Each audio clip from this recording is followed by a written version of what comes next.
صاحب استطاعت ہو حج نہ کرو، یہ دین کا پکڑنا ہے۔ پڑوسیوں کا خیال نہ کرو، یہ دین کا پکڑنا ہے۔ ماں باپ کا دل دکھاؤ، ان کی توہین کرو، ان سے زبان لڑاؤ، یہ دین کا پکڑنا ہے۔ عزیزان ملت اسلامیہ، ماں باپ کی بات آئی تو ایک تمام نوجوانوں کو پیغام دینا چاہتا ہوں۔ دوستو یاد رکھنا، یہ ماں باپ ایک ایسی نعمت ہے جن کا کوئی بدل نہیں۔ ماں باپ ایک ایسی نعمت ہے جن کا کوئی بدل نہیں۔ نوجوانوں، اگر اولاد نہیں ہے دوسری شادی کر لو، اس سے اولاد ہو سکتی ہے، دوسری شادی کر سکتے ہو، لیکن یہ ماں باپ دنیا سے رخصت ہو گئے تو پھر دوسرے کوئی ماں باپ جیسا شفیع کو شفقت کرنے والا۔ اس لیے میں اکثر کہتا ہوں، اس پوری باڈی پر، اس پوری باڈی اسٹرکچر پر دو احسان سب سے بڑے ہیں۔ جس نے اسے فراموش کر دیا اس کی دنیا بھی تباہ ہو جائے گی، اس کی آخرت بھی برباد ہو جائے گی۔ اور وہ دو احسان سب سے بڑے ہیں کون؟ ایک احسان سب سے بڑا اس باڈی پر جو ہے وہ یہ ہے، کس کا ہے؟ جس نے ہمیں پیدا کیا۔ کون؟ اللہ تبارک و تعالی۔ اور اس باڈی پر دوسرا سب سے بڑا احسان، جس کے ذریعے ہمیں پیدا کیا۔ کیا بات ہے؟ جس نے ہمیں پیدا کیا وہ اللہ تبارک و تعالی، اور جس کے ذریعے ہمیں پیدا کیا وہ ماں باپ۔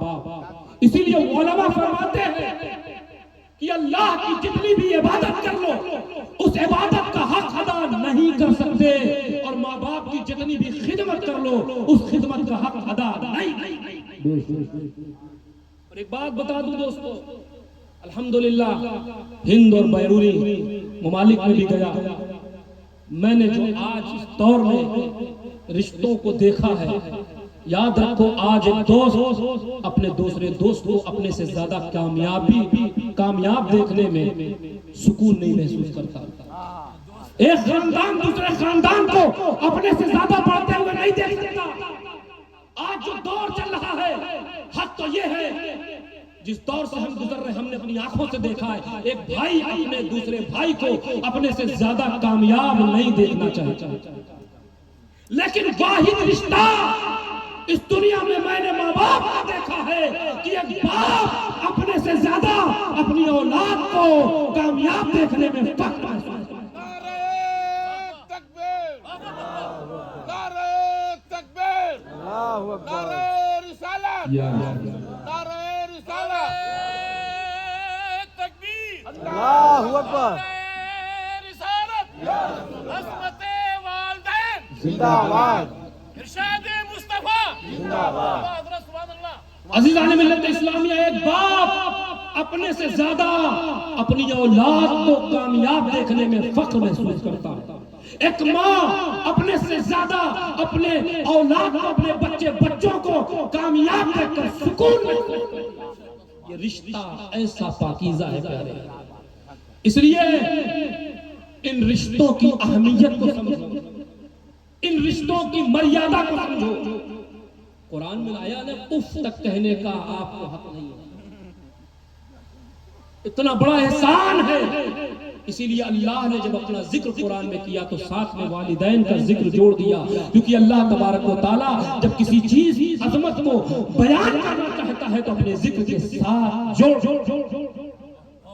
اس لیے دوستوں، نوجوانوں، اگر دنیا میں کامیابی چاہتے ہو، اگر دنیا میں کامرانی چاہتے ہو، اگر دنیا میں آگے بڑھنا چاہتے ہو اور چاہتے ہو کہ تمہاری دنیا بھی کامیاب ہو جائے، تمہاری قبر بھی اور تمہاری قیامت بھی، تو یاد رکھو ہمیشہ اپنے ماں باپ کے چہرے پر مسکراہٹ لانے کی کوشش کرنا، انہیں سکون دینے کی کوشش کرنا، انہیں ستانے کی کوشش مت کرنا، انہیں چڑھانے کی کوشش مت کرنا، اور انہیں تکلیف و اذیت پہنچانے کی کوشش نہ کرنا۔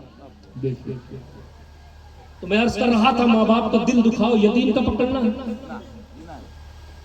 غیبت کرو، یہ دین کا پکڑنا ہے۔ چغلخوری کرو، یہ دین کا پکڑنا ہے۔ شادیوں میں ڈک لگا کے گانے چلو، یہ دین کا پکڑنا ہے۔ شادیوں میں دہیج کی مانگ کرو، ڈیمانڈ کرو، یہ دین کا پکڑنا ہے۔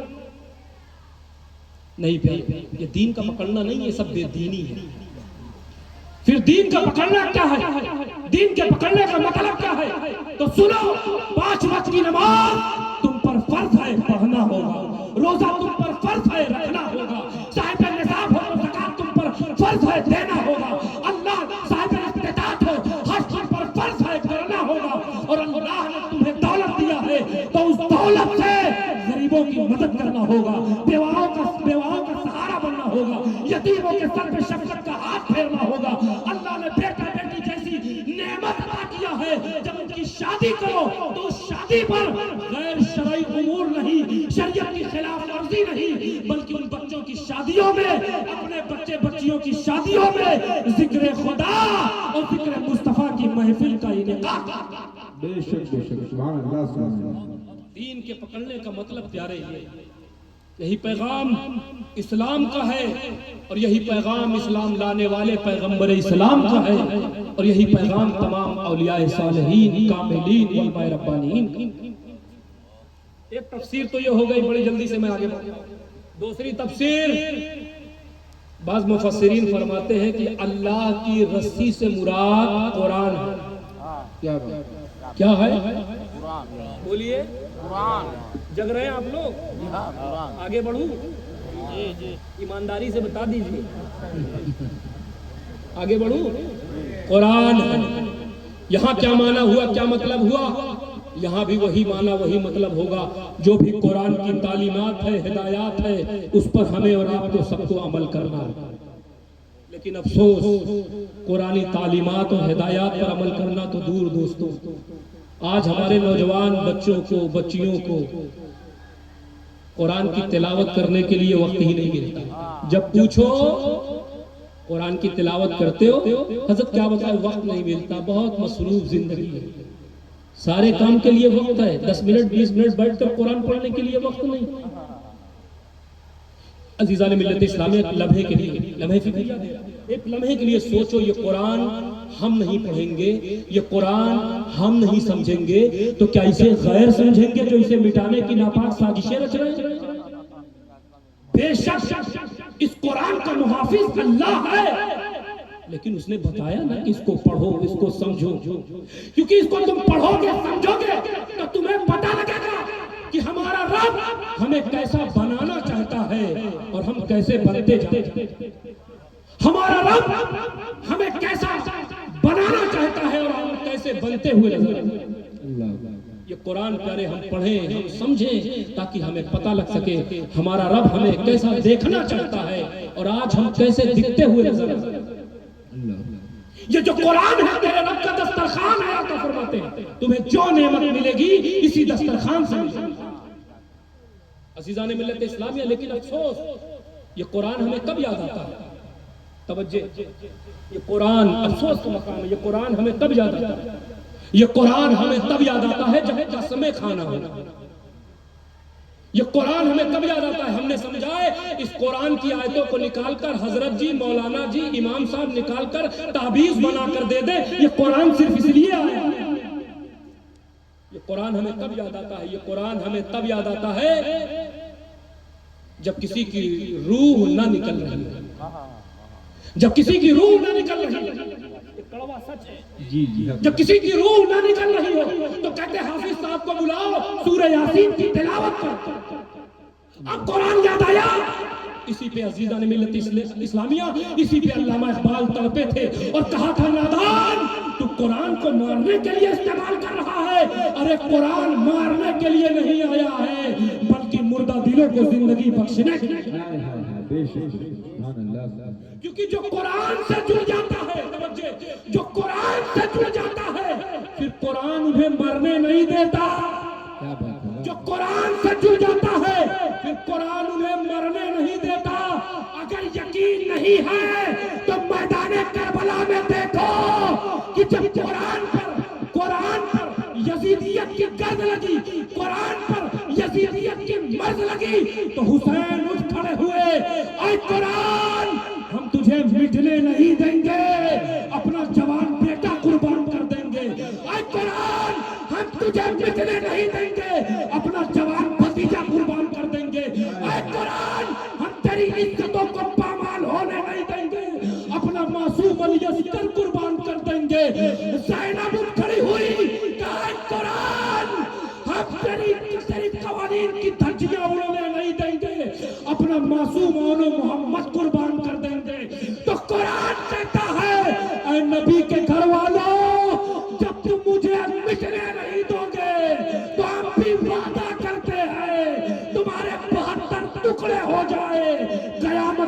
تمہیں مرنے نہیں دیں گے. ہائے ہائے. نعرہ تکبیر، نعرہ رسالت، عظمت خاندان مصطفیٰ، فیضان شہیدان کربلا شریف، شہزادگان رسول.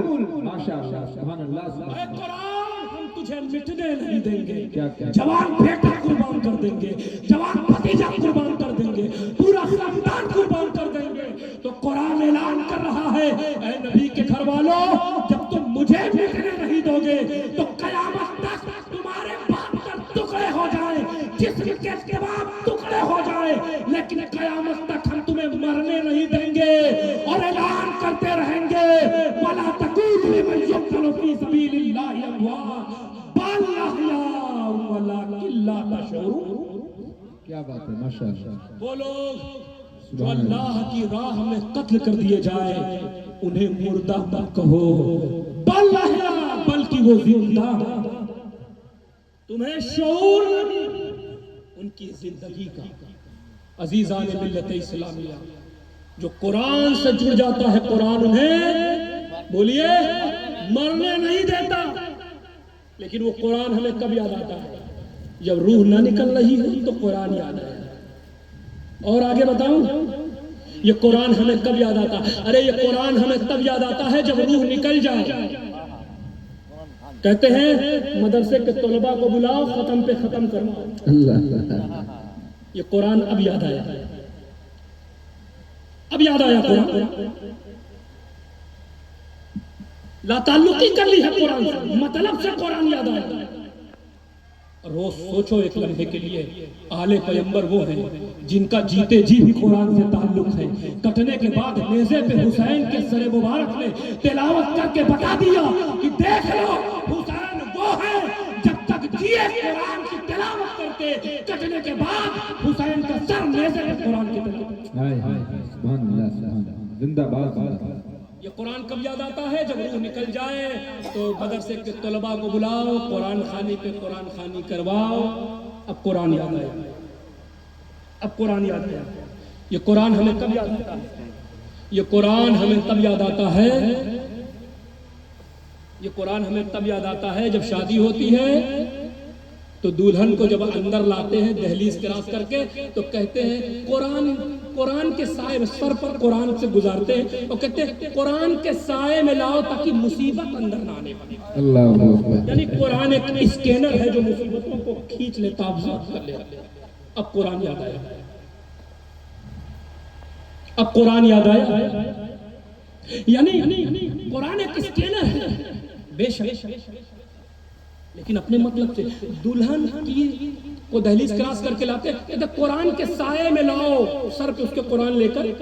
اکثر جگہوں پہ میں نے دیکھا قرآن کے سائے میں لاؤ تاکہ مصیبت اندر نہ آنے پائے. اور سنیے یہ بھی صاحب غنیمت ہے، دہلیز پر دلہن پہنچی تو قرآن یاد آیا. دلہن اندر گئی، قرآن لپیٹ کر گلدان میں سجا کر الماری میں چلا گیا. جس کی عزت بنی، جس بغیرت پر حلال ہوئی، جس کی عزت بنی، ابھی اس نے نہیں دیکھا بے غیرت لونڈے فوٹوگرافی کر رہے ہیں، ویڈیوگرافی کر رہے ہیں، کبھی اس کے ہونٹوں کی سرخیاں کلوز کر کے دکھا رہے ہیں، کبھی اس کے زیوروں کی نمائش کر رہے ہیں. تب قرآن یاد نہیں آیا؟ شادیوں میں جوان بچیاں ڈھولک کی تھاپ پہ ناچ رہی تھی، تب قرآن یاد نہیں آیا؟ شادیوں میں غیر شرعی امور ہو رہے تھے، تب قرآن یاد نہیں آیا؟ خوشیوں میں، شادیوں میں 10 دن تک 5 دن تک کیا ہو رہا ہے مجھے بتانے کی ضرورت نہیں. آج ہمارے مسلم اس وقت خوشیوں میں قرآن یاد نہیں. قرآن کب یاد آئے گا؟ قرآن غموں میں یاد آئے گا، قرآن تکلیفوں میں یاد آئے گا، قرآن پریشانیوں میں یاد آئے گا، قرآن دکھوں میں یاد آئے گا، خوشیوں میں نہیں. جب بچوں کا برتھ ڈے سیلیبریٹ کر رہے تھے تب ہم قرآن ہمیں یاد نہیں آتا. جب بچوں کی عقیقے کی تقریب ہے تب قرآن یاد نہیں آتا. شادی میں 10 دن تک غیر شرعی امور اڈاپٹ کیے جا رہے ہیں، یہودیوں کا کلچر لا کر فخر محسوس کیا جا رہا ہے، تب قرآن یاد نہیں آتا. قرآن یاد آتا ہے تو صرف غموں میں یاد آتا ہے، تکلیفوں میں یاد آتا ہے، پریشانیوں میں یاد آتا ہے. عزیزان ملت اسلامیہ، یہ منافقت، اس منافقت سے نکلو. آج ہمارے معاشرے میں دوستوں 2 طرح کی منافقت نے جنم لے رکھا. آج ہمارے معاشرے میں دو طرح کے منافقت نے جنم دے رکھا ہے، ایک ہے نفاق اعتقادی اور ایک ہے نفاق عملی. ایک ہے عقیدے کی منافقت، ایک ہے عمل کی منافقت. کچھ لوگ وہ ہیں جن کا عقیدہ اچھا ہے پر عمل خراب. کچھ لوگ وہ ہیں جن کا عمل قدرے بہتر ہے لیکن عقیدہ خراب. جن کا عقیدہ اچھا ہے عمل خراب، وہ کوئی اور نہیں، ہم سنی حضرات ہیں. ہمارے عقیدے میں کوئی شک نہیں، ہمارے عقیدے میں کوئی خرابی نہیں، ہمارے عقیدے میں کوئی کمی نہیں. کمی ہے تو عمل میں کمی ہے. ہم عقیدے کے منافق. اور کچھ لوگ وہ ہیں بدبخت جن کا عمل تو قدرے بہتر ہے، نماز کے لیے شہر شہر، گاؤں گاؤں، محلہ محلہ، مسجد مسجد، علاقہ علاقہ جانے کو تیار ہے، لیکن نبی کی عظمت کی بات آتی ہے تو نہ کر دیتے، نبی کی تعظیم کی بات آتی ہے تو نہ کر دیتے ہیں، نبی کے اختیارات پر انگلی اٹھاتے ہیں. وہاں پر عمل تو اچھا ہے لیکن عقیدہ خراب. کیا بات ہے. یہاں عقیدہ اچھا ہے، عمل خراب. یہی وجہ ہے نتائج دونوں طرف ابھر کر سامنے نہیں آ رہے، کیونکہ ایک طرف عقیدے میں منافقت، ایک طرف عمل میں منافقت. اس لیے دوستو، دونوں کو سنوارنے کی ضرورت ہے، دونوں کو سدھارنے کی ضرورت ہے، دونوں کو صحیح رخ دینے کی ضرورت ہے. یاد رکھو، جلسوں کا مقصد قوم کی تربیت ہوتی ہے. بے شک. جلسوں کا مقصد قوم کی تربیت ہوتی ہے. دوستو، جس جلسوں میں آنے والے کچھ سیکھ کر نہ جائیں، کچھ سمجھ کر نہ جائیں، وہ جلسہ نہیں ہوتا، بلکہ انسانوں کی ایک بھیڑ ہوتی ہے جو جمع ہو کر پھر منتشر ہو جاتی ہے. جو جمع ہو کر پھر منتشر ہو جاتی ہے. جلسوں کا مقصد قوم کی تربیت ہے. پیارے عزیزان ملت اسلامیہ، آج ہمارا معاشرہ بیمار ہے. اور یاد رکھیے، میں تقریر کو ایک دوائی سمجھتا ہوں، تقریر کو ایک میڈیسین سمجھتا ہوں. اور جلسے میں آنے والے مختلف امراض کے شکار ہوتے ہیں، مختلف مرضوں کے مریض ہوتے ہیں. جس طرح جسم میں مرض ہے، بخار ہے، نزلہ ہے، زکام ہے، شوگر ہے، بلڈ پریشر ہے نا، ایسے جب انسان گناہ کرنے لگتا ہے، زیادہ گناہ کر لیتا ہے تو اس کی روح گندی ہو جاتی ہے. اور جب روح گندی ہو جاتی ہے تو ایک عجب بیماری ہوتی ہے. اس بیماری کو میں بتا دوں کیا ہے دوستو. جس طرح جسم میں یہ بخار، نزلہ، بلڈ پریشر اور شوگر، کولیسٹرول، یہ تمام بیماریاں جو آپ کو گھیرے ہوئے، ایسے جب روح گندی ہوتی ہے گناہ کر کر کے تو کون سے مرض ظاہر ہوتے ہیں. آج جلسے میں آنے والے مختلف مرضوں کے مریض ہوتے ہیں. اور میں تقریر کو ایک میڈیسین سمجھتا ہوں، ایک دوا سمجھتا ہوں. اور جلسے میں آنے والے کون سے مریض ہوتے ہیں؟ کوئی جھوٹ بولنے کا مریض ہوتا ہے، کوئی غیبت کرنے کا مریض ہوتا ہے، کوئی ماں باپ کو دل دکھانے کا مریض ہوتا ہے، کوئی پاور میں ہے تو دوسروں کے حق دبانے کا مریض ہوتا ہے، کوئی فیشن کا مریض ہوتا ہے، کوئی شو آف کا مریض ہوتا ہے، دکھاوے کا مریض ہوتا ہے، کوئی اپنی دولت پہ اترانے کا مریض ہوتا ہے، کوئی عقیدے کا مریض ہوتا ہے، کوئی عمل کا مریض ہوتا ہے، کوئی شادیوں میں ڈک لگا کے گانا چلانے کا مریض ہوتا ہے. یہ سب مرض ہیں پیارے جو ہمارے آج معاشرے کو ہمارے معاشرے کو لگ چکے ہیں. اور جو علاج، جو تقریر کرتا ہے، جو خطاب کرتا ہے، وہ دوائی دیتا ہے، وہ میڈیسین دیتا ہے. لیکن افسوس کے ساتھ کہنا پڑ رہا ہے، جن مریضوں کو دوائی کی ضرورت تھی، جن مریضوں کو میڈیسین کی ضرورت تھی، آج انہیں اسٹیج سے لالی پاپ دیے جا رہے ہیں، انہیں چاکلیٹ دیے جا رہے ہیں. مجھے بتاؤ، شوگر کے مریض کو، ڈائبیٹک کے مریض کو اگر مٹھائی کھلاؤ گے تو وہ زندہ رہے گا؟ مجھے بتاؤ، شوگر کے مریض کو مٹھائی کھلاؤ گے وہ زندہ رہے گا؟ بلڈ پریشر کے مریض کو نمک زیادہ سے زیادہ کھلاؤ گے زندہ رہے گا؟ اللہ ماشاءاللہ، سب کو نہیں کہتا لیکن اللہ ماشاءاللہ کچھ لوگ کرتے ہیں، اپنا حق ادا کرتے ہیں. لیکن اکثریت کا حال جو میں نے دیکھا، اسٹیج سے جنت ایسا بانٹی جا رہی ہے جیسے لکھنؤ کا لولو بال. جیسے لکھنؤ کا لولو مال لگا ہوا ہے پر مارکیٹ، کیا بولتے ہیں، لے آؤ جنت لے جاؤ. جنت اتنی سستی نہیں ہے جتنا سستا ان اسٹیج والوں نے بنا دیا. جنت اتنی سستی نہیں ہے. یاد رکھنا، میرے آقا فرماتے ہیں نماز میری آنکھوں کی ٹھنڈک ہے. کیا ہے نماز؟